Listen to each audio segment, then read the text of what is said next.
Bonjour et bienvenue, ravi de vous retrouver ce matin dans votre émission Bonjour d'Algérie. Nous sommes samedi 14 septembre et nous allons passer comme d'habitude 1h30 ensemble. Alors ce matin, comme chaque samedi, Ahmed Gregassen sera là pour nous parler d'un événement très heureux que nous allons vivre dans quelques jours. Donc ce sera lundi, Inch'Allah, Mawlid Nabawi Sharif. Donc il sera là pour nous parler sur cette tradition et surtout des chants El Mawlidiyet. Nous irons du côté donc de Tizi Ouzou où nous parlerons des activités qui ont été faites cet été par les jeunes, donc observation du ciel et plein d'autres activités. Ils viendront donc nous faire un petit bilan sur ce qui a été fait pendant l'été dans cette région-là. Nous parlerons de tourisme, donc nous resterons toujours dans le tourisme. Nous parlerons un petit peu de la destination Algérie et de tous les touristes qui nous ont rendu visite. Ils ont été nombreux cette année sur tout le territoire national. Nous ferons un petit bilan donc, dans notre matinée dans Bonjour d'Algérie ce matin. Et donc nous finirons avec une exposition de jeunes architectes, artistes aussi. Donc ça va se passer au Bastion 23 et elles seront là pour nous donner tous les détails et la particularité de cette exposition. Voilà pour ce matin et on commence toujours bien entendu avec le point météo avec Mina Abd.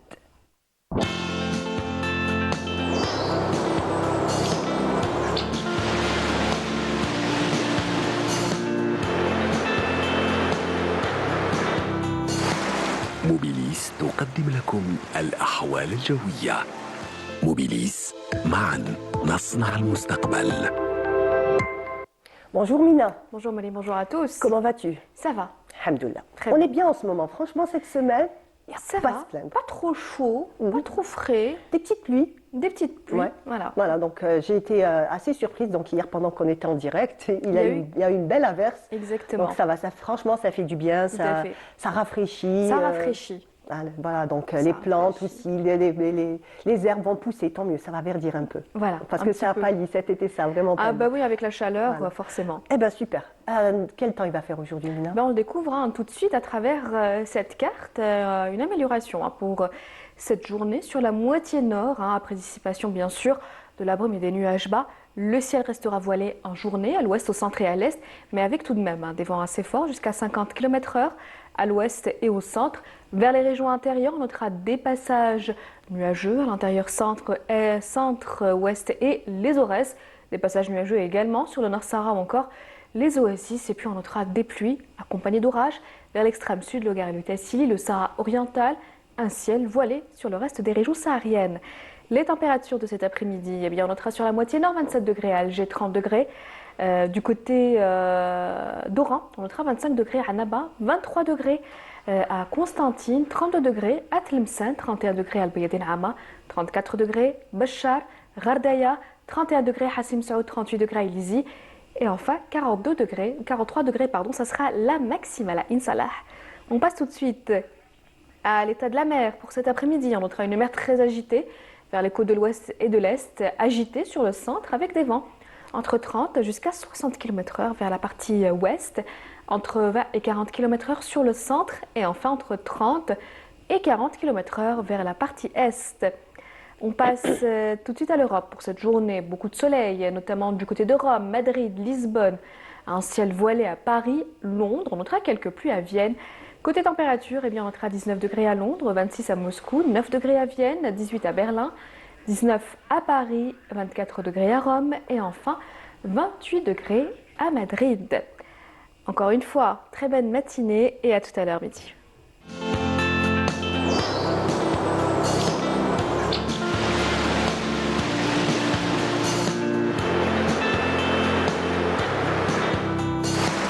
موبيليس قدمت لكم الأحوال الجوية. موبيليس معا نصنع المستقبل. Merci beaucoup, Mina. Merci. Donc, excellente journée à toi. Bonne On se journée. retrouve à midi. Avec plaisir. Très bien. Alors, bonne journée à toi. On continue. Donc, Bonjour d'Algérie continue. Et là, je vous propose de faire un petit tour dans le passé, donc dans la nostalgie, avec une chanson de Omar El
Magnifique chanson, franchement, elle nous a envoûtés ici dans le studio et particulièrement mes invités. Donc, Ahmed Guélig Hassan, bonjour. Bonjour Marine, bonjour à tous les téléspectateurs. كل عام وانتم بخير صحة مولودكم الله يسلمك. Bonne rentrée, bonne reprise Inch'Allah. Merci. En tout cas, moi personnellement j'ai vu, tu as absolument apprécié la chanson. Oui, bien sûr, parce que bon, c'est le titre de l'événement, c'est Nour le Noir, c'est la lumière des lumières. Donc qu'est-ce qu'on va célébrer sans plus, enfin, on va célébrer l'être suprême, l'être parfait de l'humanité. Et imaginons un instant que s'il n'y a pas eu de Sidna Mohammed, s'il n'y a pas eu de révélation, avec toute cette jahiliya qu'on est en train de vivre et qui revient en force, surtout. Heureusement qu'il y a ceux donc, qui... heureusement qu'il y a ces repères, heureusement qu'il y a eu la révélation, alhamdoulilah. Alhamdoulilah. Et donc à mes côtés aussi, j'ai le plaisir de recevoir donc Farid Thémen. Bonjour. Bonjour, merci pour l'invitation. Et Aïchek, merci Et d'être bonne là. reprise. Merci, merci. Donc nous allons parler de Mawlid Nabawi Sharif, de cet événement très heureux qu'on attend avec impatience et qu'on célèbre avec beaucoup de joie. Donc on parlera un petit peu de toute la tradition qu'il y a autour et des chants surtout en particulier. Exactement. En fait, c'est un événement très en couleurs. Donc il y a les couleurs, il y a les saveurs, il y a aussi les mélodies. Donc tous les sens vont être ravis pendant cette célébration et c'est la tradition dans toute l'Algérie, c'est comme ça. Donc là où vous partez, donc il y a des mets particuliers, il y a des gâteaux particuliers, des chants religieux particuliers.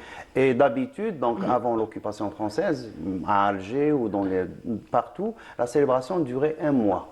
Ah oui. Dès l'arrivée du premier jour de Rabi al-Anwar, Rabi al-Awwal, donc les gens commencent les rituels et chaque jour, chaque semaine, chaque a son rituel, à ce qu'il faut faire.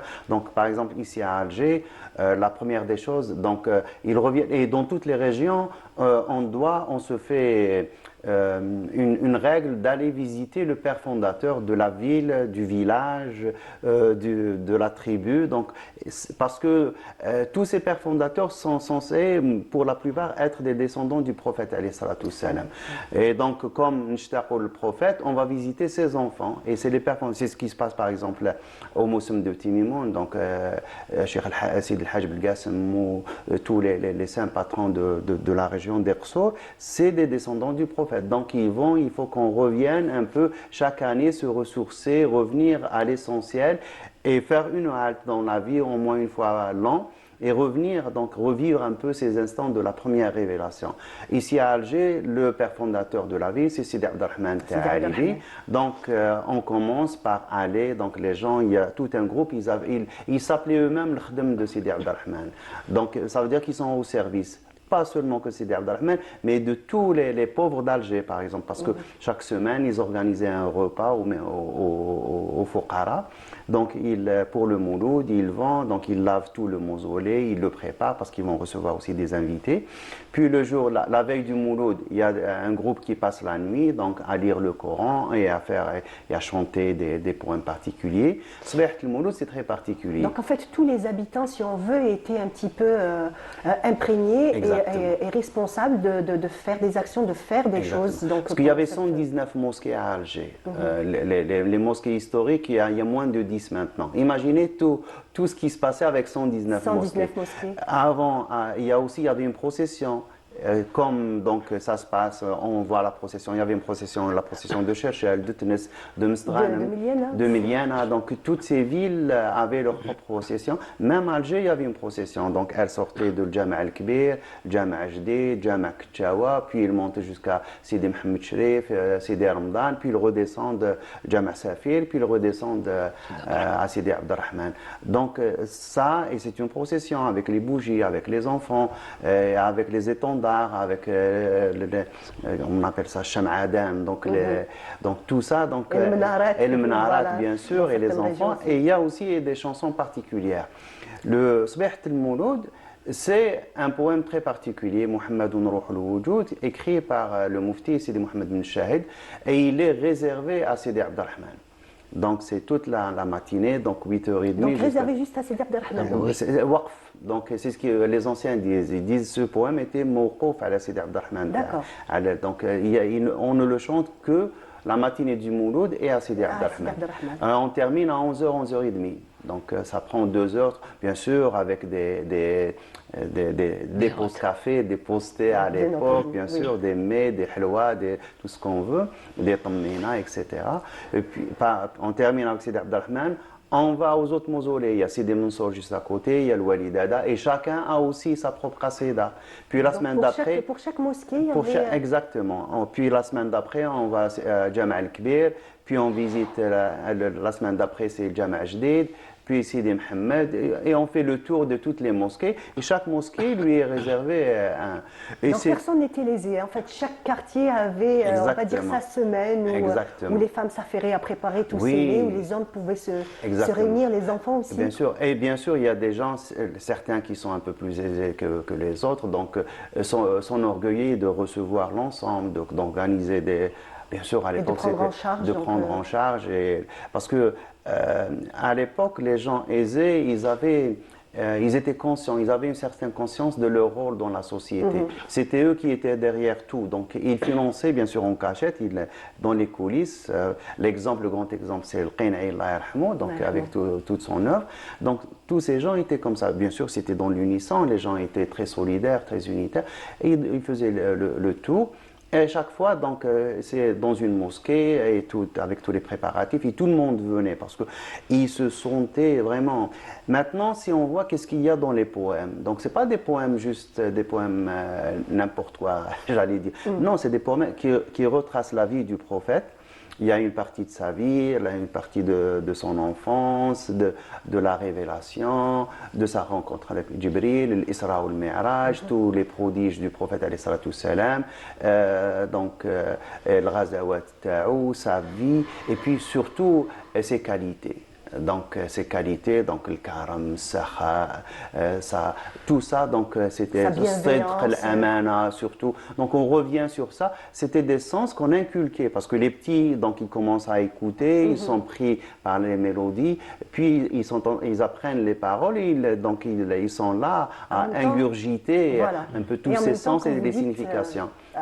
Avec le chant, c'est beaucoup plus facile. Voilà, c'est vraiment ancré dans l'esprit.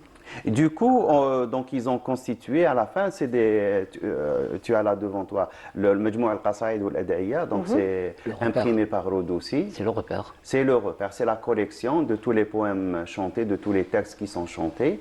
Donc, dans une région particulière? Le centre, donc c'est le plus beau, c'est que tu sais que Rodoussi, c'est l'une des premières imprimeries dans le monde musulman, au moins en Afrique du Nord, à imprimer le Coran. Donc c'est d'ici que... C'est en quelle année à peu près? Ça a commencé en fin du 19e. Fin du 19e. 96, 95, voilà. Ça a commencé. Donc, et ils ont envoyé donc, par colis le Mus'haf en Afrique de l'Ouest. Et on a retrouvé des poèmes de Majmou' al-Qasaïd, de Bouchra al-Qadnin al-Mouna, chantés par des Sénégalais. Et avec leur propre mélodie, moi j'étais surpris, Sidi Ben Ali au Sénégal, donc... Eh bien oui, voilà, parce que c'est les influences et les échanges entre les différentes parties du monde musulman. On rappelle aussi que le Bourda, qui est le poème le plus chanté dans le monde musulman, du fin fond de l'Est, le fin fond oriental du monde musulman, donc à la Gambie, au Cameroun, le Bourda est chanté. Donc il n'y a jamais eu de poème autant chanté que le Bourda dans le monde musulman. Et c'est le Boussairi, il a eu ce privilège, il a eu ce Qaboul. Ça, c'est des textes qui sont propres à Alger. D'accord. À Alger, Meliana, Blida, Médéa. Donc, il y a aussi d'autres textes. Donc, à Tlemcen, ils ont l'Aroussi, le Majalis. À Constantine, ils ont le Barzanji principalement. À Taman Rasset et un peu au sud, ils ont Outriyat, le Baghdadi. Il y a aussi le Hamziya de Cheikh el-Boussairi qui revient aussi parce que c'est vraiment la vie du prophète qui est retracée. Il y a les différents mawalids qu'on chante des fois. Maulid Sidi Ibrahim Riyahi, donc les gens quand ils veulent changer. Il y a toute une littérature qui est née autour du prophète alayhi salatu salam. Et avec Amir Reda, j'ai eu le plaisir d'éditer cette collection de poèmes qui est la collection choisie, sélectionnée par son oncle qui était Bash Qssad. Bash Qssad, c'est le chef du groupe, donc c'est le chef des Qssadines. Comme l'est maintenant Cheikh Farid, c'est un peu notre... Il ne faut pas exagérer. Donc, c'est la collection. Il avait un registre que Amer Reda avait ramené. Donc, on l'a publié juste avant le décès de Amer Reda, Allah yarhamou. C'était en 2017. Il y a tous les textes avec les mélodies. Donc, il y a un parallèle entre les mélodies chantées dans la musique classique algérienne, appelée l'Andalus, et les textes religieux. Donc, on les chante avec les mêmes mélodies, en respectant les mêmes règles, grosso modo, un peu. D'accord. Donc, il y a Cheikh Farid qui va nous faire écouter un peu. Je ne sais pas qu'est-ce qu'il a. On va commencer par là. Bismillah, alhamdulillah, wa salatu salam ala rasulillah.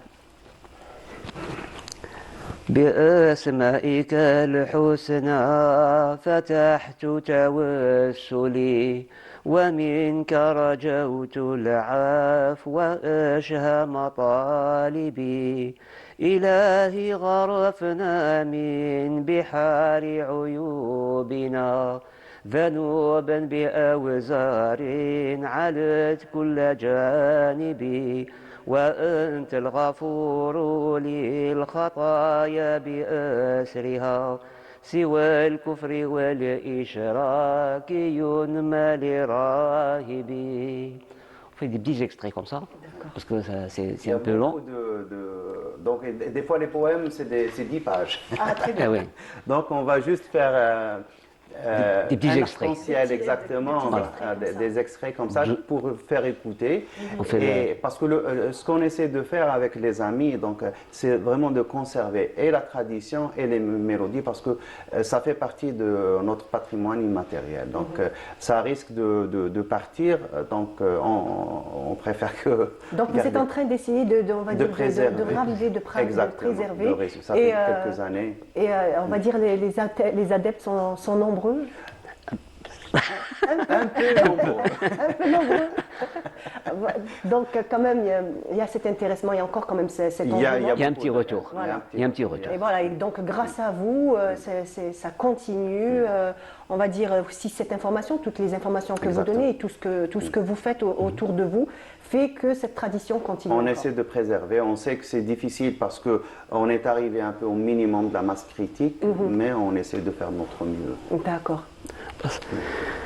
ألا يا لطيف يا لطيف لك اللطف فأنت اللطيف منك يشملنا اللطف لطيف لطيف إنني متوسل بلطفك فالطف بي وقد نزل اللطف بجاه إمام المرسلين محمد فلوله عين اللطف ما نزل اللطف.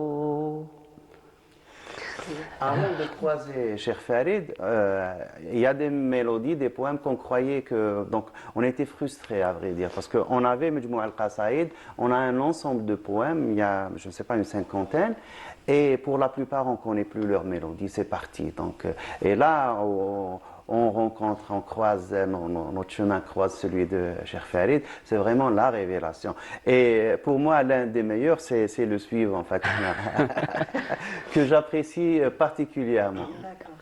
فتحنا باسم الفتاح لفتح الخير عنوان شكرنا الله ذا عون فحق العبد شكران حمدناه بإجلال وصلينا وسلمنا على من لم يكن لولاه أكوان وأزمان رسول اسمه أحمد نبي قدره أمجد خليل خلقه أسعد من الخلاق برهان.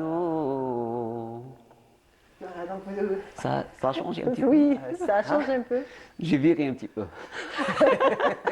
C'est toujours le cas des artistes. Ça nous rappelle quand Saint-Saëns essayait de mettre en partition des chants andalous, donc avec Cheikh Mouhidine Bachtarzi. Il lui demandait de répéter Shroul. Donc à chaque fois, il les mettait en note et c'était différent parce que c'est les artistes, donc il y a toujours des changements. Oui. Et c'est toujours le cas avec Cheikh Farid. Il y a toujours une petite surprise.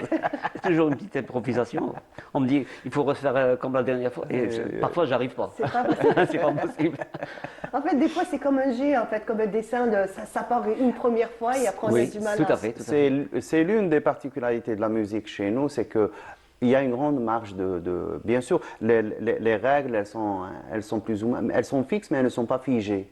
Donc, il y a une marge de liberté pour les artistes où ils peuvent un peu mélanger des fois des taubes, ils vont par-ci, par-là. Donc, ils s'écartent un peu, puis ils reviennent.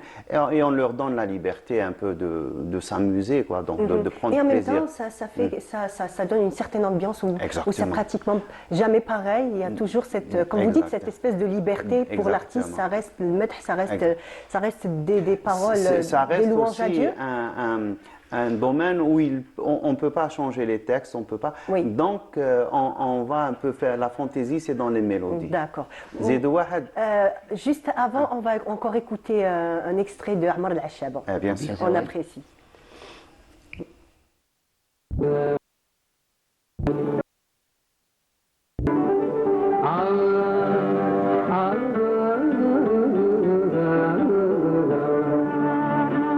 لكن انا ربي بحب العذرة بلالي لما نشتكي بفرحة جمار غزالي يا لالي كراني من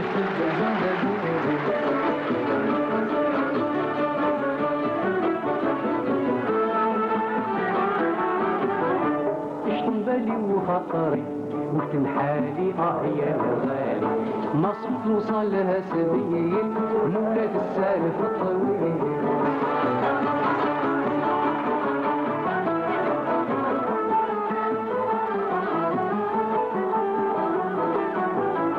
لما نشكي بقرحتي عيدوا لي يا اهل الهوى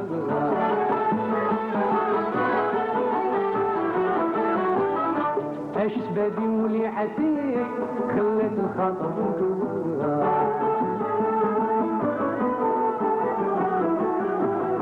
شعلت نيران مهجتي الصبر والقلب ما طول عندي في الزمان وحدي عندي يا ليالي بالحمل عليا تطير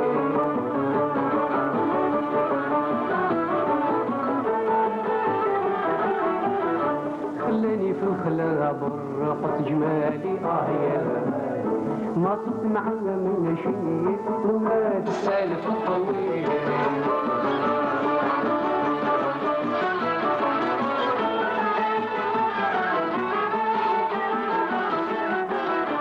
امس لقيت شي بنات وقلت لهم وين رايحين Voilà, de retour sur notre plateau et donc nous a rejoint Hamdi Khaled Khouja. Sabah al-khair, bonjour. Bienvenue à vous. Alors, en tout cas, ravi de vous recevoir. Aïchek. À toi, dis-nous ce qui va se passer. Oui, bien sûr, parce que il y a aussi Hamdi qui est notre ami, qui est membre du groupe des passionnés d'Obsaïd. Ça fait quelques années qu'on a commencé. On a commencé donc au temps de Amérid Allah Yarhamou. Cheikh Farid a commencé avec son père.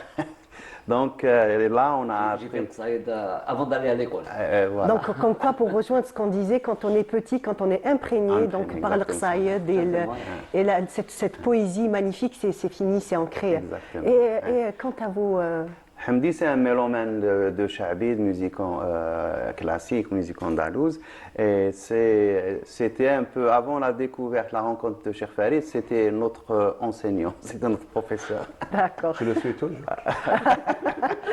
En toute modestie. Voilà. Donc, J'aime bien la complicité qu'il y a entre vous.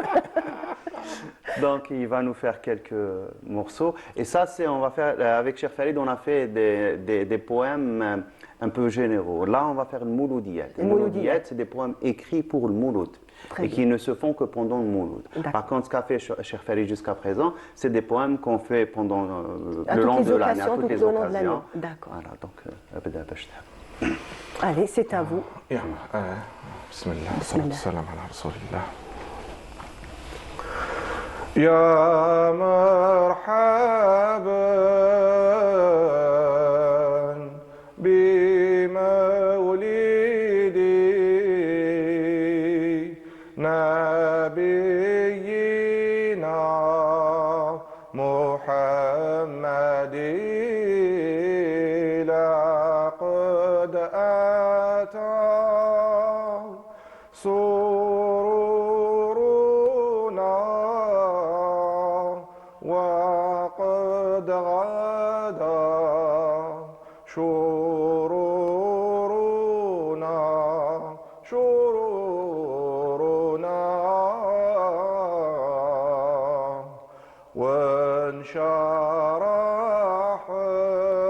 وانشرحت صدورنا طرا بهذا المولد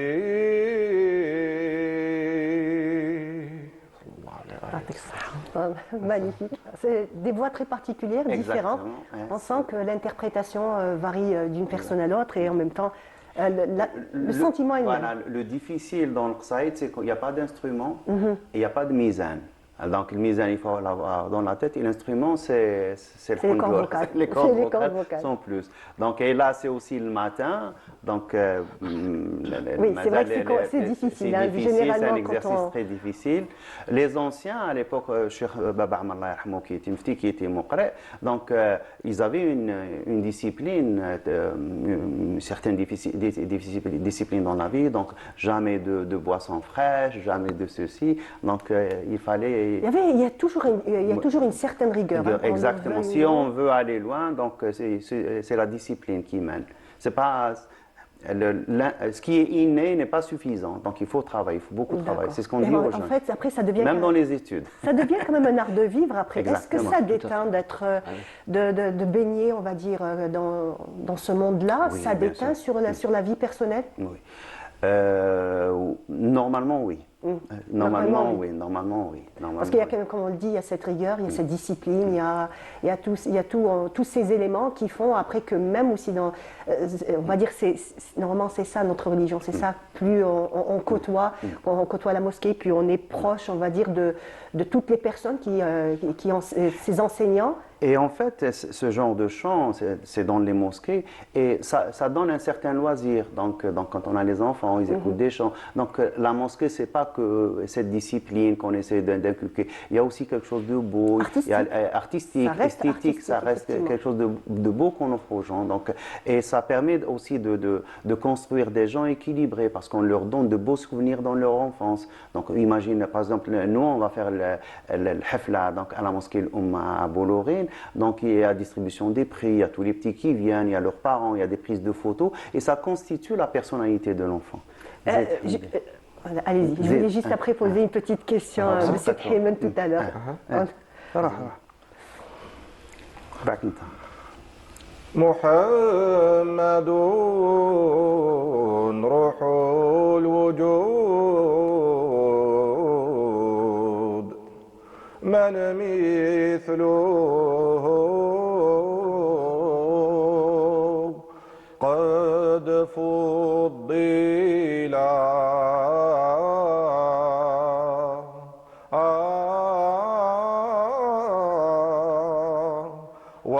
وخص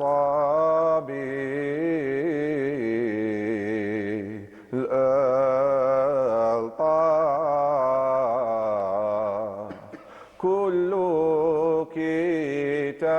كتاب نزل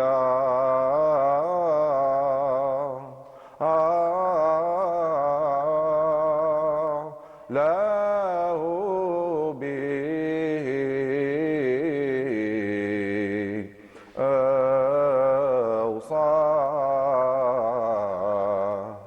في الفتح ذاك رتلا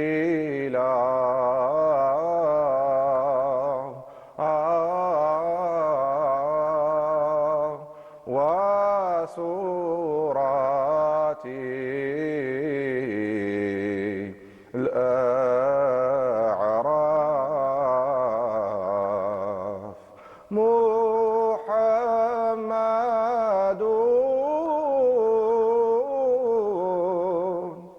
الماحي الأحيد صاحب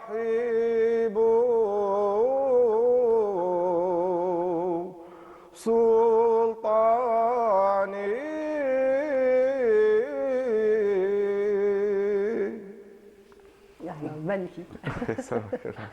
On est dans l'ambiance. On est dans l'ambiance. Oui. On continue ou là Je pense qu'on va clore encore ok. quelques petits mots.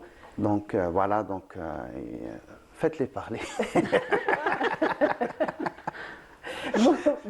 Vous voulez un petit peu nous dire quelque chose un petit peu sur le On les Mawlid, invite pour hein? lundi. On lance l'invitation. On a cette invitation? Bien sûr, la matinée du lundi, Inch'Allah, donc à la mosquée Oumma, on va faire Cheikh Saïd. Et c'est public, bien sûr, c'est la mosquée, donc à Boulorine. Donc on va faire une petite heure comme ça de Saïd pour essayer de préserver et perpétuer la tradition. وهذه العاده من زمان يعني Ça fait 5 siècles. بحال وحنا ان شاء الله ربي يقدرنا كل عام نديروه وكل عام الناس راهم معروضين الله يبارك. بلا ما ندوزوا لافيتاسيون. Très bien. Raté comme ça, en tout Allah cas, Ismaël. magnifique pour ce que vous faites. Et je voulais tout à l'heure vous poser une question. J'aimerais que vous nous donniez un petit souvenir. Donc, puisque vous étiez petit, vous étiez avec votre père, est-ce qu'il y a un souvenir précis qui vous a marqué? Tout de suite, ça vient pas. Mais Ça vient pas. depuis que j'avais 6 ans, j'accompagnais mon père. Parce qu'avant, il y avait les associations musicales andalouses comme le Mousselia, Oui. qui permettaient. Là, comment tu as pris la mélodie, là. Ça, je l'ai pris comme ça. Exactement. C'était dans un. J'étais en train. Mon père qui jouait le chachbash. Et entre eux, ils faisaient des répétitions. Moi, c'est. À la fin. C'est Cheikh Mohamed, je crois. Et je l'ai pris comme ça. J'avais à peine 8 ans. Voilà. Vous l'avez retenu directement. Enfin pas.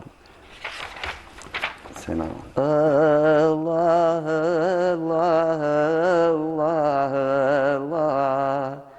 بالنبي مع جبرائيل لك يشكو العبد بلواه فبقي سترك الجميل.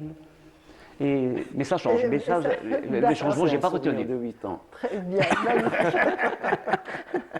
شفاء على خير منه. Lui, il va raconter son souvenir et avec Gay Garçon, ça y est, c'est mémorisé.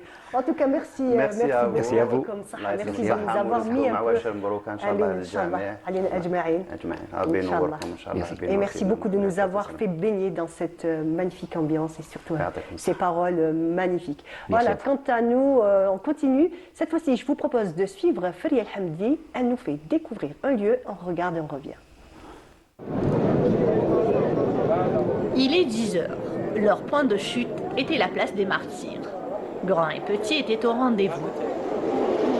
Moi, pour ma part, j'avais l'habitude de passer toutes mes vacances à la Casbah, à Bab Jdid. Donc là, ma famille, elle a déménagé. J'ai la chance de revenir avec ma femme et mes enfants. Donc je voulais leur montrer la Casbah, là où je passais mes vacances quand j'étais enfant, quand j'étais jeune.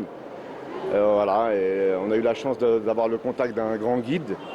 C'est les raisons pour lesquelles nous, on est venu visiter la Casbah dans une bonne ambiance. C'est l'été, les gens ils sont gentils, il fait un peu chaud.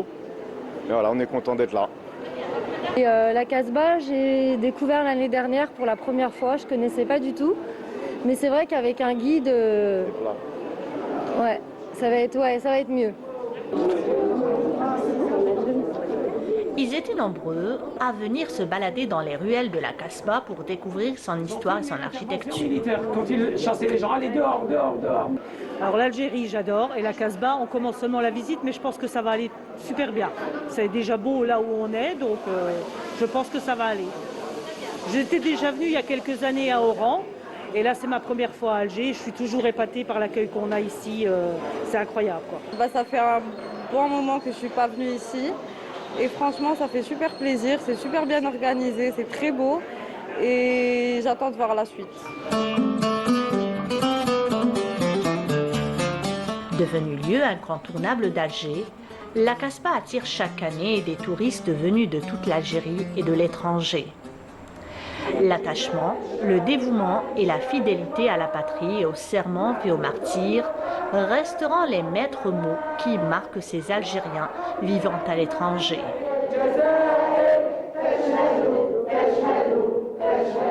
C'est un lieu historique qui permet de se rappeler de l'origine et de l'histoire de l'Algérie. La Casbah est un lieu incontournable à visiter, que je recommande fortement d'ailleurs. Et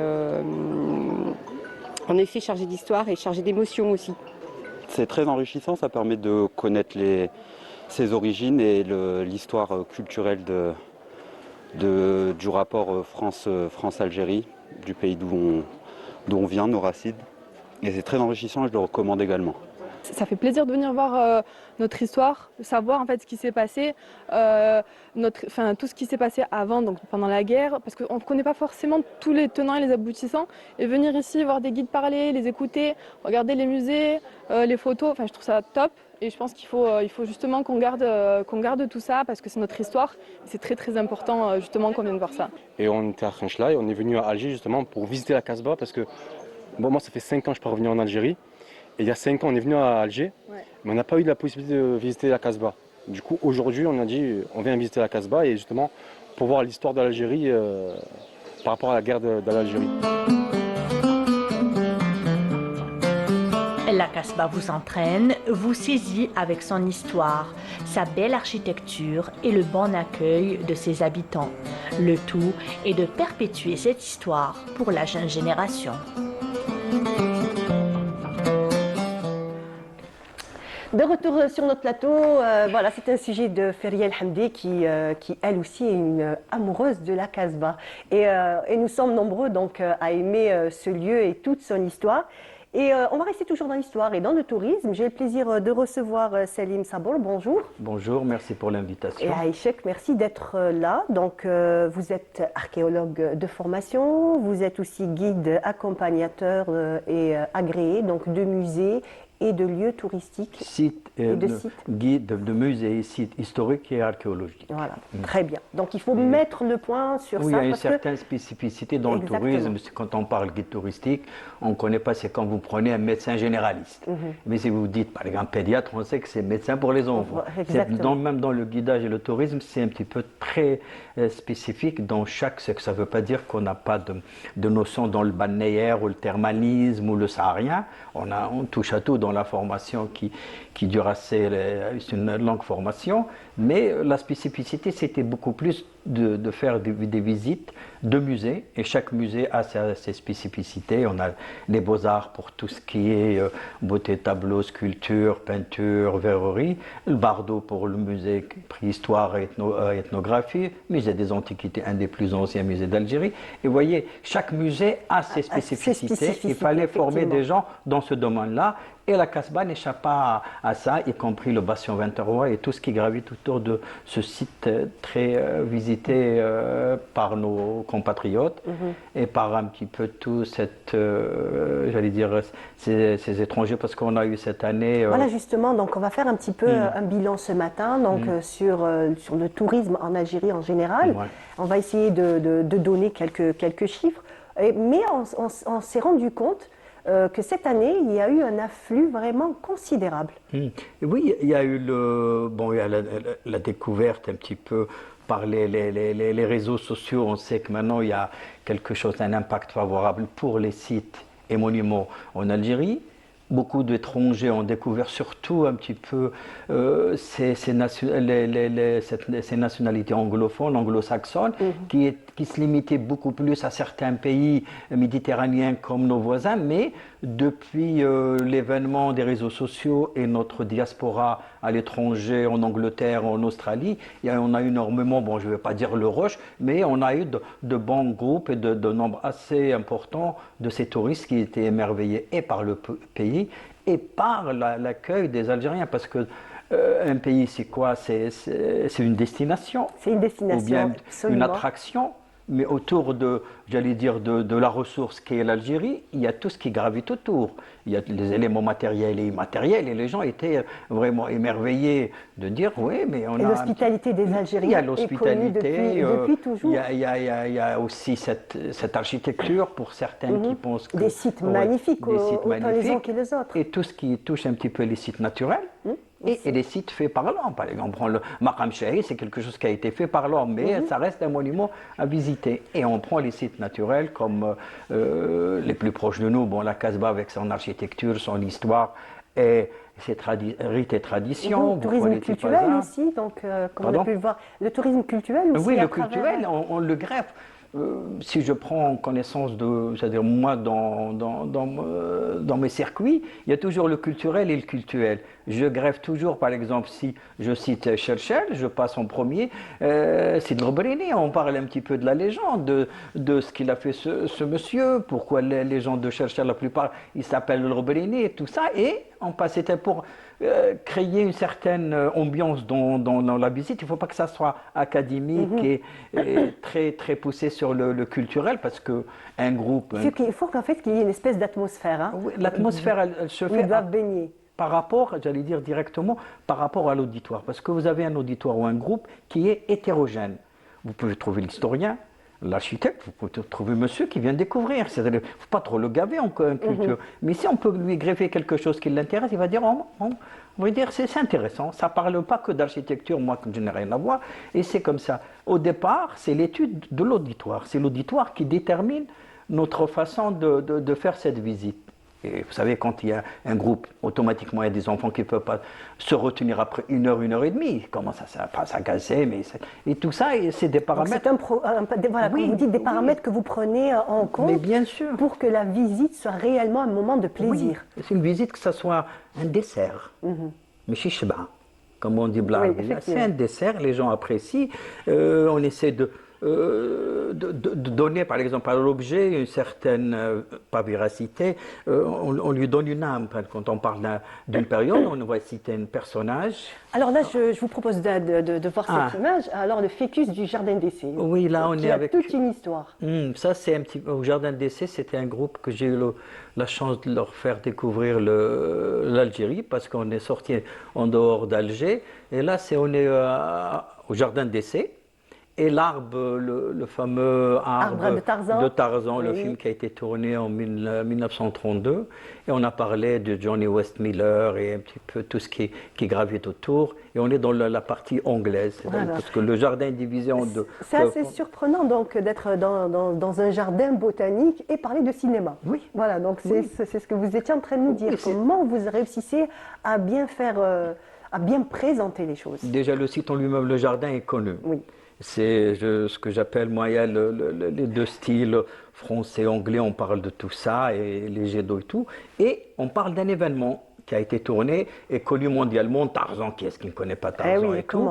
Et on parle de tout ce qui a été fait et l'endroit où il a été tourné. Et les gens, il y a ceux qui connaissent, bon, ceux qui préparent leur visite en Algérie, qui s'intéressent au pays et tout, ils savent qu'il y a énormément d'événements dans cette partie de Bellecour, parce que ça est situé dans le Hamma, on parle pourquoi le Hamma et tout ça s'ensuit, mais on oublie aussi, dans ce beau quartier Bellecour, en dehors du jardin, on a la grotte de Miguel Cervantes, et on a le musée des Beaux-Arts, c'est-à-dire on peut passer une journée, et il ne faut pas oublier, dans le même quartier, il y a un film très connu, Visconti, de l'étranger, de Camus. De Camus. Ouais, vous voyez, tout ça, on peut faire d'un trait une découverte pour certains, pas qu'ils ignorent pas, mais quelque part il y a un oubli de l'histoire. Mais on peut les faire rappeler à partir de ces événements. Parce que quand on est à Bellecour, il faut parler du jardin qui est très important, mais tout ce qui gravite autour. Tout ce qui gravite autour, effectivement. Donc, oui, c'est pour ça que chaque site a son importance. Et il y a autre chose, là je pense que c'est la basilique Notre-Dame d'Afrique. avec un autre groupe. Les gens se viennent au préalable avec quelques sites à visiter, mais nous, on peut leur proposer, ou je leur propose d'autres sites. Bon, il y a ce qu'on appelle dans toutes les grandes villes, Oran, Constantine, Annaba, Alger, il y a ce qu'on appelle les classiques ou les clichés, voilà, la points. Casbah et tout, mais en parallèle, on peut leur faire de découvrir quelque chose qui est juste à côté. Voilà, et qui n'était pas peut-être qui n'était pas porté, coché, voilà, ou bien, si on parlait de la Casbah qui fait le buzz pour tout, et c'est un site encore à visiter, on prend la Casbah. Là, c'est le musée du Bardo, oui. que j'aime beaucoup. Je suis je l'ai reconnu. Hein. Ouais, je suis un ancien du Bardo aussi, parce que pour vous dire que j'ai travaillé... C'est un très bel endroit aussi, vraiment magnifique. Dans le Bardo, vous avez le contenu, le contenant, vous avez le palais et vous avez les collections. Automatiquement, c'est aussi une journée où vous pouvez passer une matinée, 4 heures à l'aise. Hein, pour les gens qui sont initiés, qui s'intéressent beaucoup plus à l'architecture et aux collections préhistoriques. On peut même aussi au niveau de l'architecture aussi, il offre... Oui. C'est pour ça que je dis que maintenant le tourisme, ce n'est plus ce qui se... Bon, le tourisme balnéaire, c'est l'été, j'allais dire, c'est cadré, c'est pendant les mois d'été et tout. Mais le tourisme en général, on a les 4 saisons, on peut faire des produits et beaucoup plus des sorties à thème. En parlant d'architecture, en parlant d'ethnographie, en parlant j'allais dire, de rites et traditions et tout ça, on peut les greffer dans un parcours touristique pour faire découvrir les merveilles d'une ville et parler un petit peu des spécificités de chaque région. Comme par exemple cette semaine, ces jours-ci, ça serait sympa d'être à Timimoun. Puisque là, il va y avoir un événement magnifique avec le Mawlid Nabawi, Timimoun, presque toutes les régions grandes, du sud. Oui, toutes les grandes, les villes du sud. Le fait, à leur manière, Timimoun, c'est-à-dire c'est la destination très prisée par les Algérois et les Algériens. C'est l'île pendant 7 jours, c'est la tradition, c'est cette population. Ça fait rêver. Oui, cette population zénith. Voilà, donc le Sbour de Timimoun. Là, par contre, c'est à Bou Saada. Ça paraît pas, mais c'est à Bou Saada. Bou Saada, oui. Ça va, bon, c'est un petit peu, c'était pendant l'automne, la fin de l'automne, début du printemps. On est habillé chaudement, mais c'est beaucoup plus, parce que Bou Saada, pour certains, c'est bon, la ville en elle-même, mais en dehors, Bou Saada, c'est-à-dire vous avez les autres paysages, vous avez la palmeraie, vous avez les dunes, et on est à 3 heures de route d'Alger. Bou Saada aussi organise un bon boulot. Oui, Bou Saada, et c'est pas une exclusivité. Moi, cette année, je vais le fêter là-bas. D'accord. Timimoun, c'est agréable, mais quand on n'a pas le temps, il y a le coût aussi. On se rabat. Ça ne veut pas dire que c'est moins cher. Non, pas du tout, absolument pas. C'est agréable. Luxe, c'est clair. Oui, c'est très clair. Et en plus, en ce moment, il y a énormément d'infrastructures. Le premier Mouloud que j'ai réalisé avec un ami, un natif de Bou Saada, qui a pris son envol, je le remercie, un certain Mohamed, qui a fait des choses. Maintenant, Bou Saada, c'est devenu une destination très prisée par les Algérois. Je pense qu'il y a énormément de destinations ça, c'est Territ. Ça, c'est Territ. Ça, c'est Territ. C'était aussi, je pense, avant Ramadan. Une semaine avant Ramadan, avec des amis, seniors comme moi. On apprécie, ça c'est le fleuve de Territ. Oui, on a fait Bni Abbas aussi. Bon, quand on choisit, on ne peut pas choisir quelle est la meilleure. Je vais vous donner une panoplie de photos. Ça, c'était Territ. Mais tout à l'heure, c'était Bou Saada. Bou Saada. Oui. On va essayer de faire un petit peu le bilan. Quelles ont été les villes les plus prisées cette année? Est-ce qu'on peut dire qu'il y a une ville qui a été plus prisée que l'autre, ou un lieu, ou un site? Cette année, bon, Alger, elle a pris la part du lion, bien sûr. Alger, c'est la capitale. Malgré eux, ils descendent, il y a beaucoup qui font un petit peu la. Mais Oran aussi, cette année. Oran, elle a beaucoup attiré les touristes, sans oublier nos compatriotes qui vivent en Europe, et en France en particulier, en Espagne. Oran, c'est très. Il y a le développement des infrastructures hôtelières. Énormément. La ville s'est embellie depuis les Jeux méditerranéens. Il y a beaucoup de sites qui ont vu le jour. Et les Oranais sont connus pour être des gens très... Oui, Constantine aussi. Parce qu'on prend certaines villes, on ne peut pas dire que... Statistiquement. Bon, je perds mon français. Dans les statistiques, on n'a pas... Mais vu la fréquentation de cette année, on a énormément de touristes. Justement.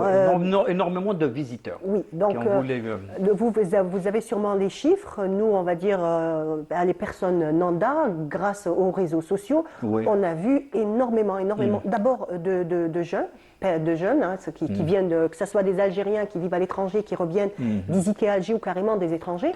Donc, à travers leur balade, parce que bien entendu, dès qu'ils font une balade, ils le partagent sur les réseaux sociaux. Franchement, il y a eu énormément de personnes qui sont venues visiter, goûter. Il y a eu aussi, franchement, il y a eu des trains toujours sur les réseaux sociaux en ce qui concerne les spécialités d'Alger, les spécialités culinaires. Il y a eu Kilipouni qui a fait le buzz. Il y a eu énorme. En fait, c'est des petits détails. Frites omelettes, pizza carré. Donc c'est pour ça que je dis, quand on visite une ville, il y a tout ce qui gravite autour. La visite en elle-même, c'est bon, c'est l'objectif. Mais après, on cherche autre chose. Le côté culinaire, les spécialités, les spécificités, le saint patron de la ville, quelle que soit la légende, on aimerait bien y aller. La ruelle où il a été tourné un film, tout ça, les gens s'imprègnent un petit peu de tout ce qui est olfactif.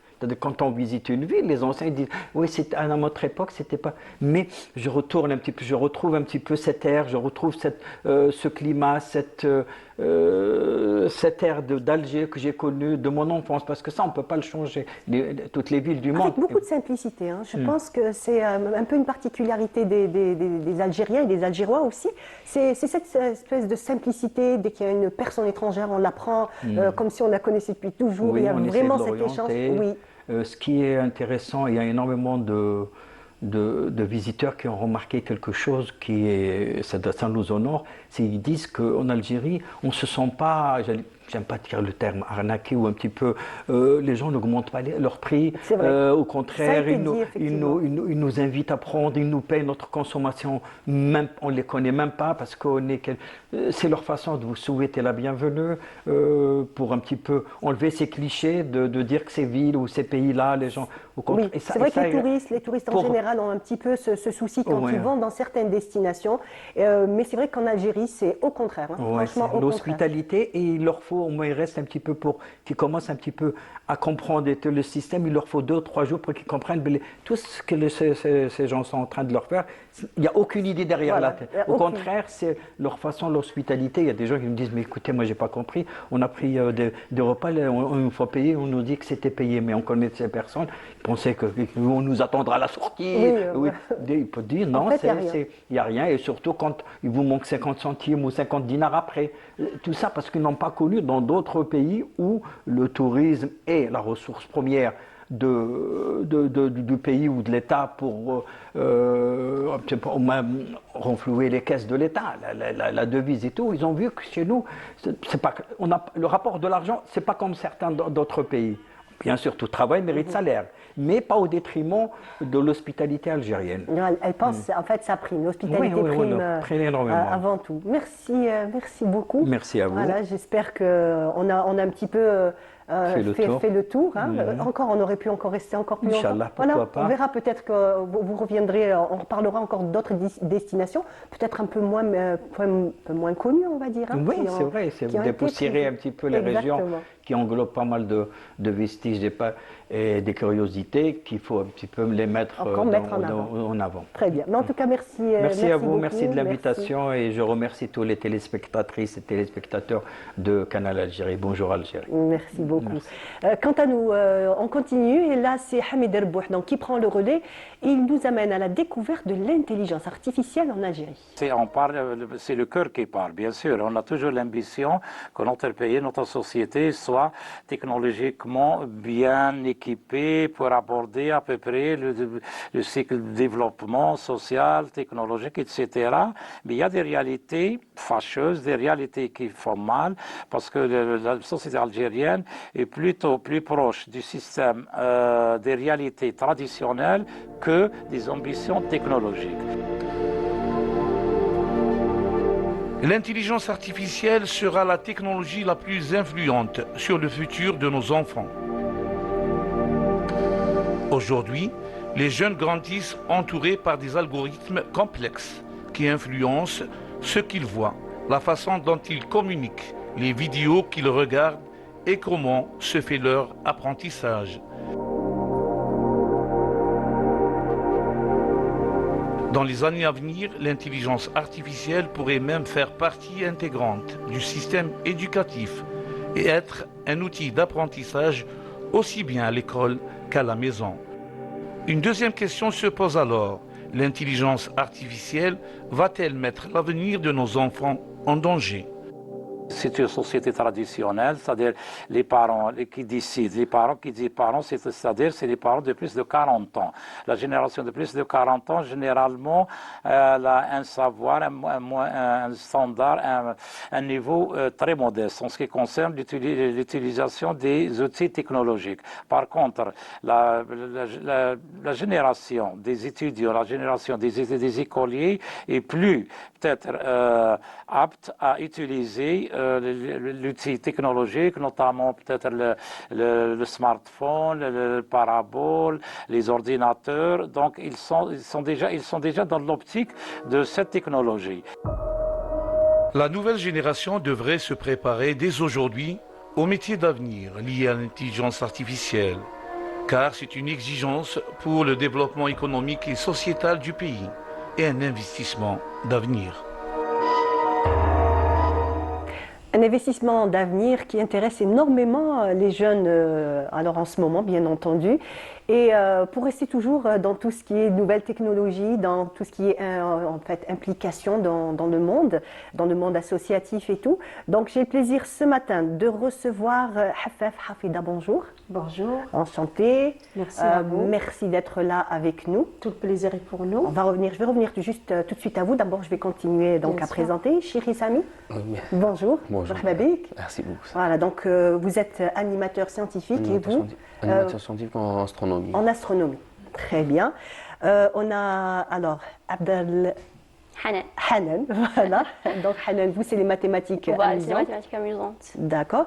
Et Imad Douchen Karim. Bonjour. Voilà, donc vous êtes animateur scientifique, vous, En écologie. en tout ce qui est écologie. Écologie, environnement. Très bien. Donc, marhaba bekoum, vous nous venez de Tizi Ouzou? De Tizi Ouzou, oui. Marhaba bekoum. En tout cas, vous avez fait le voyage jusque-là, le matin. Et comme ça, merci, on est vraiment ravis. Merci à vous, Donc, merci pour Madame votre Hafef et Aïchek, parlez-nous un petit peu donc, alors de ce groupe et surtout ce que vous faites. Très bien. Donc j'ai le plaisir de représenter aujourd'hui avec ces jeunes talents qui sont venus avec moi pour représenter la Ligue scientifique de Tizi Ouzou. En fait, c'est une ligue, c'est un caractère d'association, mais c'est un peu beaucoup plus large puisqu'il y a beaucoup d'associations à caractère scientifique qui sont affiliées à la Ligue scientifique. Donc la Ligue scientifique, c'est un organisme à but non lucratif qui a pour objectif de vulgariser la science et d'encourager grands et petits à s'approcher de la science autant que science amusante. Donc c'est une ligue des activités scientifiques et techniques de jeunes.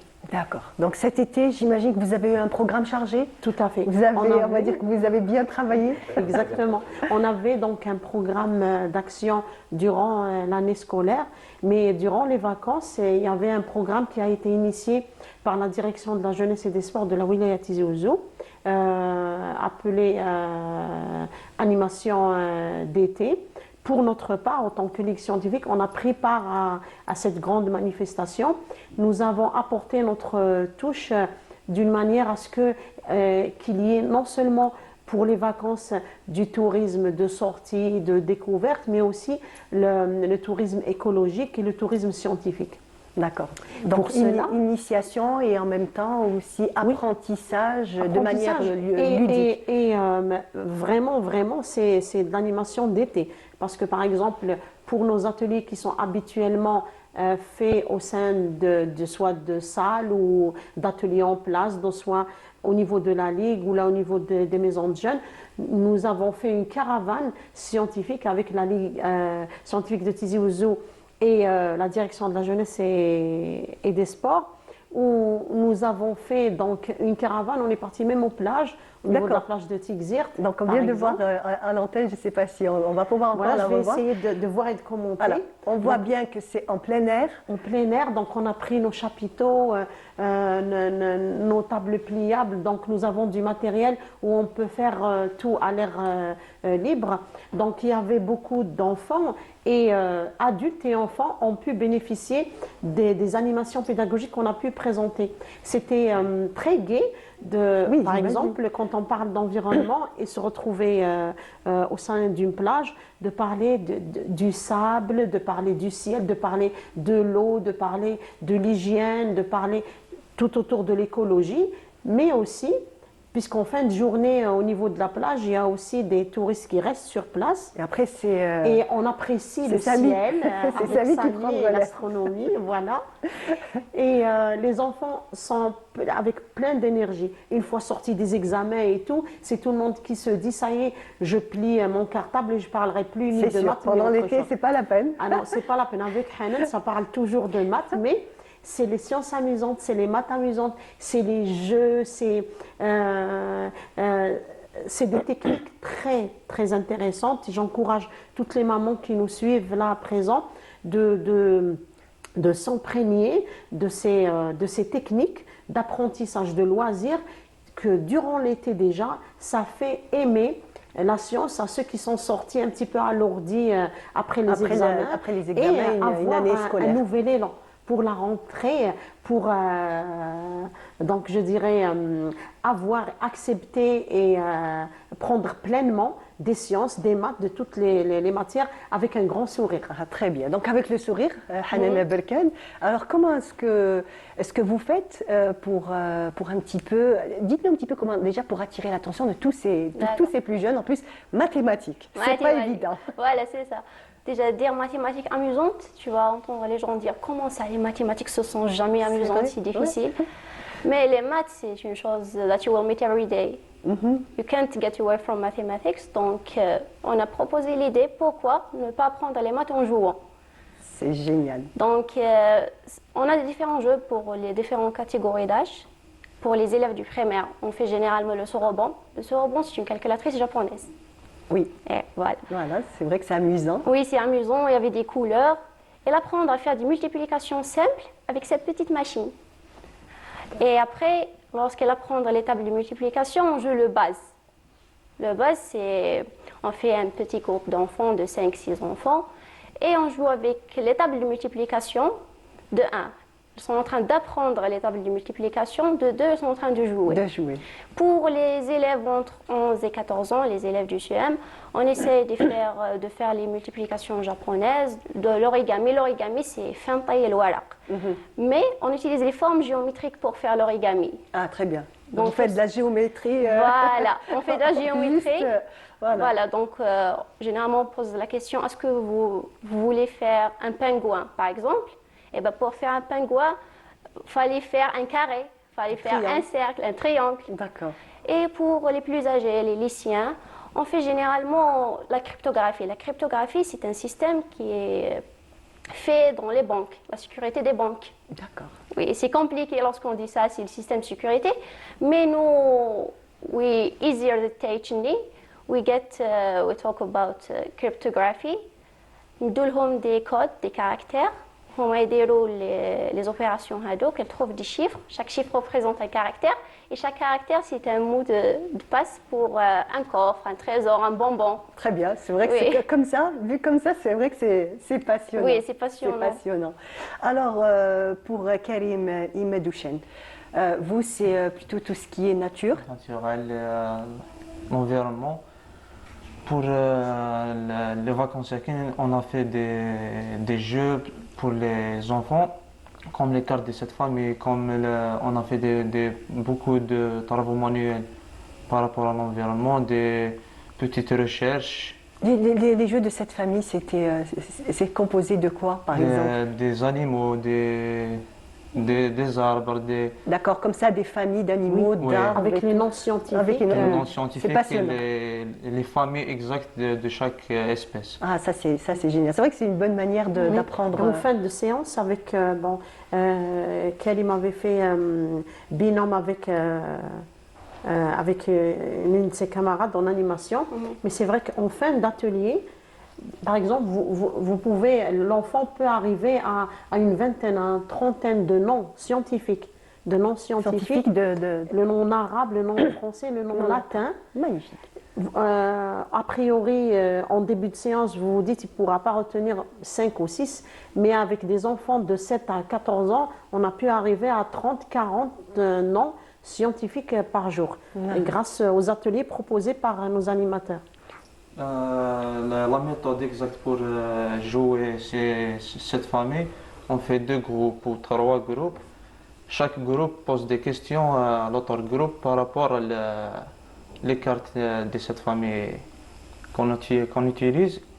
Et par rapport, pareil qu'on ils apprennent tout, à peu près les noms et les familles des donc espèces. ça se discute même le caractère, l'aspect de l'animal et tout. Donc il sort après, en fin de séance, donc il va savoir si cet animal, donc il vit en plein air ou dans l'eau, ou bien est-ce que donc il va voler, ou il va courir, ou il va... Ce sont des mammifères ou des amphibiens, ou en fait, la liste est très large. Ça a l'air d'être des notions de base, mais d'abord c'est élémentaire. Mais ensuite, pour les enfants du CEM, qui sont en 2e AM, c'est carrément presque tout un trimestre qui va discuter de ça en cours de sciences. Ça, c'est chouette. Donc, c'est bien. Donc, déjà, on a quelques éléments avant de commencer le cours. Voilà, donc on a renforcé pour la catégorie 1er AM et 2e AM ce jeu-là. Donc, d'emblée, il peut aller, je vous le garantis, pour sa première interro, vraiment très à l'aise. Ah, très bien. Donc, est-ce que, par exemple, quand vous faites vos cartes, est-ce que vous mettez toujours des animaux ou des espèces végétales endémiques à l'Algérie, spécifiques à l'Algérie? Tout à fait. Oui, la plupart des espèces qu'on utilise sont des espèces locales. Des espèces en Algérie pour que les enfants se semblent toujours... Qui puissent déjà les reconnaître. Mais aussi, c'est un objectif aussi. Derrière ça, il y a tout un travail qui s'est mis en place. Donc, nous avions proposé déjà 2 semaines d'affilée, du 21, n'est-ce pas, Hanan, du 21 au 25 en première semaine et du 28 jusqu'au 1er août. Mais avant ça, c'était tout un travail qui a été préparé. L'objectif pédagogique principal, c'est la protection déjà de l'environnement et la protection de la biodiversité. Voilà, c'est exactement ça. Donc, pour protéger quelque chose, il faut savoir déjà. Il faut le connaître. Il faut les connaître. Il faut connaître donc les espèces animales et végétales qui les entourent, et savoir ce qui peut leur nuire comme ce qui peut leur être utile, et sachant que la sensibilité des enfants elle est très élevée par rapport aux animaux, par rapport aux plantes, mais aux animaux beaucoup plus, mais on joint les deux, sachant que si vous aimez un lapin, il faut lui protéger la plante qui est son aliment. Et ça nous donne aussi opportunité de parler de la chaîne alimentaire, qui est aussi une thématique qui est traitée au niveau de l'école et du CEM. Donc on essaie de faire du plaisir, du loisir, de la science surtout, mais c'est une science, ce sont des activités où vous sentez que l'enfant, il s'amuse, il apprend et il se prépare. En étant en classe, il pourra engager discussion, il aura des éléments de réponse, puisque maintenant il y a l'interactivité au niveau du programme algérien. Nous, on s'engage autant que Ligue scientifique à apporter notre touche pour que l'enfant puisse avoir des éléments de réponse, pour qu'il puisse vraiment faire de l'interactivité. Donc vous travaillez un petit peu, on va dire, avec le programme scolaire, vous essayez d'adapter toutes les activités en relation avec le programme scolaire? Tout à fait, je vous donne juste une petite image par exemple pour préparer quelque chose sur la biodiversité. Comme vous l'avez si bien donc, formulé, il faudra parler d'abord des espèces endémiques pour que l'enfant se mette dans son ambiance. Parce que si on parle d'écologie, ce n'est pas de l'utopie. L'écologie et l'environnement, c'est tout ce qui l'entoure. Il faudrait qu'il sache que lui, déjà, il est dans cette entité, il est présent dans cet environnement-là. Il faudrait qu'il se positionne. Si on arrive à le positionner, il sera protecteur. Parce qu'il sait d'emblée qu'il fera partie de cette chaîne alimentaire, il fera partie de cet environnement. Après, pour chercher à améliorer son langage, et c'est là où nous avons un autre rôle auprès des parents, c'est le fait d'améliorer leur expression. Donc il faudrait donc leur donner des éléments de mots, donc leur langage. On va revenir donc sur ce point qui est très important. Pour ça, on utilise tout d'abord, on a les notions globales, mais on utilise les livres scolaires pour reprendre les termes qu'ils vont utiliser à l'école. D'accord. Donc livres scolaires, comme on a dit, le programme.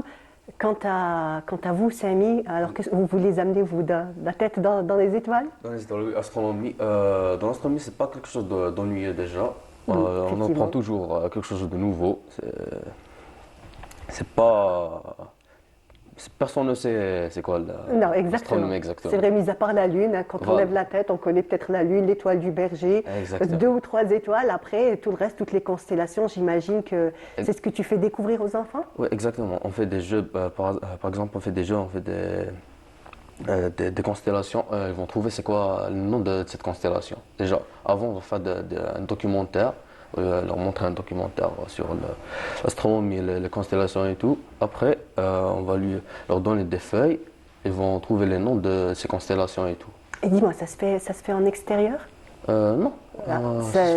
Pour les jeux, ça se fait en salle. Mais pour l'extérieur, par exemple, Samir va vous expliquer comment il a pu, avant de faire découvrir au grand public la Lune, vu par le télescope. Le télescope lui-même. Donc il prend son télescope, il fait le montage sur place et le public est tout autour. Il leur explique chaque pièce à quoi il sert, le principe, comment fonctionne le télescope. N'est-ce pas, Samy? Oui, bien sûr. Le télescope, déjà, c'est une lunette de base. C'est une lunette. C'est le reflet de la Lune qu'on voit sur le télescope. On l'a fait à Tixiet, à la Nuit des Étoiles. Ah oui, je voulais venir à cet événement, franchement. J'imagine que c'était magnifique. Oui, c'était magnifique. Il y avait du monde déjà. C'était pas quelque chose de très grand, mais c'est déjà... Il y avait on va dire, des personnes qui sont venues déjà assister à cet événement. Oui, il y avait un monde fou. Alors, on leur a montré le télescope, c'est quoi le télescope, comment on l'utilise, qu'il a inventé et tout. Ils ont pu faire même des observations, par exemple, quand ils auront fait, les animateurs, la mise au point. Après, il y a le public qui passe et ils étaient épatés de voir réellement que, vous voyez, parfois dans les documentaires qui parlent d'astronomie ou de la conquête de l'espace, vous voyez par exemple la Lune ou les planètes et les gens s'imaginent, et souvent vous trouvez ça sur les réseaux sociaux maintenant, que c'est de l'utopie, que ce sont des images fausses. Alors nous, qu'est-ce qu'on a fait? On leur a lancé un défi parce qu'en fin d'après-midi, on avait fait l'animation sur la plage, il y avait encore le soleil, et on leur a dit que vous pouvez... On va vous apprendre à prendre des photos pour la Lune et pour le ciel. Eh bien, grâce à la mise au point que Samy et ses camarades qui sont sur le volet astronomie, on a placé plein de télescopes. C'était au niveau des ruines. Alors, vous imaginez les ruines romaines. Et on avait ramené des bougies, n'est-ce pas? On a allumé les bougies pour attirer le public, pour égayer un petit peu, et ça donnait une lumière. C'est comme si c'était les étoiles qui sont descendues sur Terre. Magnifique. Après, il y avait les télescopes au milieu, public tout autour. Donc, ils ont fait un bon réglage. On a pu observer la Lune et on a appris au public à faire des clichés avec juste un portable, faire un cliché du ciel, de la Lune. Et ce jour-là, comme par hasard, c'était à 2 jours, même pas, de la grosse Lune. De la grosse Lune, la Lune. Très bien. En tout cas, merci beaucoup. Je sais qu'on aurait pu dire encore plein de choses, mais voilà, j'espère que vous reviendrez encore nous raconter, nous faire vivre avec vous donc toutes ces expériences et surtout ce partage. Hein. Franchement, bravo à ce que vous faites. Donc tout ce partage avec les enfants, tout ce temps que vous consacrez. Merci beaucoup. Merci à vous. Et j'espère qu'on se reverra encore. Merci. Vous êtes les bienvenus. Merci, madame. Voilà, quant à nous, je vous propose tout de suite de suivre Faria El Hamdi. Elle nous fait découvrir le musée maritime et on revient juste après. De romaines, elles racontent leur histoire, elles racontent ce qu'elles emportaient ou ce qu'elles ramenaient et les échanges commerciaux qu'il y avait entre notre pays et le restant de la Méditerranée. Nous avons des canons qui aussi racontent une histoire. Nous avons les canons racontent les batailles qu'elles ont reportées et malheureusement ces canons ont été retrouvés plantés au sol. Elles racontent leur fin tragique à la période coloniale, comment on les a plantés pour faire... J'espère que vous avez apprécié en tout cas vraiment très très beau musée. On reste toujours dans l'art, hein. On baigne dans tout ce qui est beau, dans tout ce qui est interactif. Et j'ai le plaisir ce matin donc de recevoir Bellal Zahra. Voilà. Donc vous êtes dans les énergies renouvelables. Exactement, oui. Je suis ingénieure en matériaux et énergie renouvelable. Très bien, merci d'être là. Et Amira Boutaïba. Bonjour, merci vous êtes architecte. Oui, voilà. Merci pour l'invitation. Franchement, on est ravis de vous recevoir. Vous allez nous parler ce matin d'une exposition Wamda. Alors, c'est quoi exactement? Pourquoi Wamda? On veut savoir quelle est la particularité de cette exposition qui est interactive. C'est quoi exactement? Dites-nous tout. Parfait. Donc, Wamda Art, c'est une initiative récente où on s'inspirait, donc Wamda qui veut dire un éclat. Un éclat, exactement. Ouais, voilà, et c'est un éclat de moment. Donc, on prend des citations des penseurs islamiques et on les transforme en tableaux artistiques minimalistes. Pourquoi? Oui, justement. Parce que non seulement on a cette habitude de voir les tableaux artistiques ou même les œuvres d'art européens, étrangers je vais dire, et subitement on sait qui a fait ça et comment il a fait ça et tout. Donc on a cette richesse et cette historique d'art global ou mondial, mais on n'a pas assez d'histoire sur les penseurs islamiques en termes artistiques. Donc c'est pour ça on s'est dit pourquoi pas. Donc vous allez aller sur la pensée sur les penseurs islamiques. On a par exemple comme Malik Ben Nabi, Ben Khaldoun aussi. Franchement, vous êtes, c'est des pointures donc que vous mettez déjà au goût du jour en avant et surtout d'une manière différente. Oui, vraiment d'une manière minimaliste qui est très simple. Toute personne peut comprendre ou bien discuter ces tableaux-là. Justement, c'est ça le but aussi de cette exposition, c'est qu'elle soit interactive ou que toute personne puisse discuter ou qu'on puisse avoir des débats sur ces tableaux-là. Et voilà, donc c'est ça. D'accord. Alors, vous êtes combien à préparer cette exposition et on va dire qui est derrière, hein? Parfait. Donc, premièrement, l'initiative a commencé avec 5 personnes de différentes wilayas, avec un projet Bila Houdoud qui a incité ce projet-là. Et après, ça s'est transformé en beaucoup d'organisateurs, on ne peut pas les compter maintenant. D'ailleurs, on les remercie pour tout le travail acharné. Et on s'est dit pourquoi pas faire des expositions interactives. Donc il y avait tout le monde qui participait avec leur expérience professionnelle ou même personnelle dans cette exposition pour la rendre interactive. Quand on dit interactive, c'est que même un enfant, quand il rentre dans l'exposition, il y a quoi faire et quoi toucher et s'inspirer et analyser l'art. D'accord. Donc en fait, il y aura des ateliers? Oui, exactement. Des ateliers, que ce soit pour enfants ou bien pour adultes. Donc tout au long de l'exposition, donc durant les 5 jours, la matinée et le soir. Donc bien sûr, elles sont ouvertes à tout le monde. D'accord. Voilà. Alors ça va se passer où et quand? Alors quand c'est du 17 au 21, exactement. Si je ne me trompe pas. Où au palais des Raïs, Bastion 23, au musée. Déjà un très très bel endroit. Exactement. Voilà, donc question accessible. architecture, on est comblé, accessible effectivement. Accessible Donc, par le transport public, donc on peut juste prendre le métro ou même le bus Etusa et c'est juste à côté. Donc venez. Voilà, oui, avec grand plaisir. Donc voilà, il y a l'affiche qui s'affiche, voilà, petit jeu de mots. Et donc, on a dit, du 17 jusqu'au 21. Ce qui est bien, c'est qu'on va dire que les enfants seront encore en vacances, ils ne seront pas encore à l'école, donc ils pourront venir, jeunes et moins jeunes, puisque vous avez dit que c'était ouvert à tous les âges. Donc, faire découvrir des grands penseurs à travers l'art d'une manière nouvelle aussi, différente. Ça a été, on va dire, c'est le but que vous voulez atteindre? Exactement, et 2 buts. Donc déjà, parmi nos objectifs, c'est l'interactivité des expositions artistiques parce qu'on n'a pas beaucoup ici en Algérie. Donc on est en train de développer cette idée et aussi garder l'idée des penseurs en les transformant en œuvres d'art. Et j'aimerais bien parler sur inviter tout le monde de tout âge, mais aussi toute la communauté algérienne. Donc, tout le monde va se voir dans cette exposition artistique. D'accord, donc c'est ça aussi que vous voulez mettre, tout le monde peut se reconnaître à travers ces œuvres. C'est pas dédié aux artistes ou seulement intellectuels. Exactement, intellectuels. Mais vraiment toute personne de toute la société.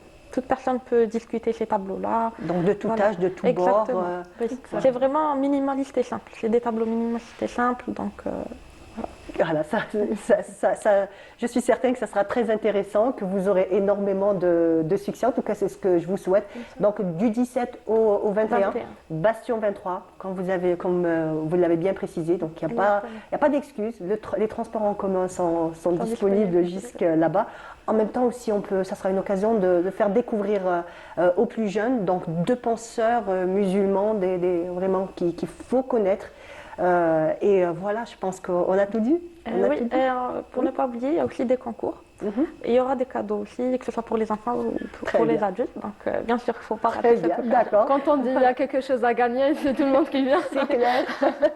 Même si c'est symbolique, ça fait toujours plaisir. Voilà. Très bien. En tout cas, merci beaucoup. Bonne continuation. Je vous souhaite vraiment beaucoup de succès pour votre exposition. Quant à nous, je vous dis, ça y est, 1h30 est déjà passée. J'étais ravie de vous accompagner dans Bonjour d'Algérie. Restez toujours branchés sur les programmes de Canal Algérie, ça continue. Quant à moi, je vous dis demain à la même heure, vous retrouverez Radia Boulmani. Merci et bonne semaine.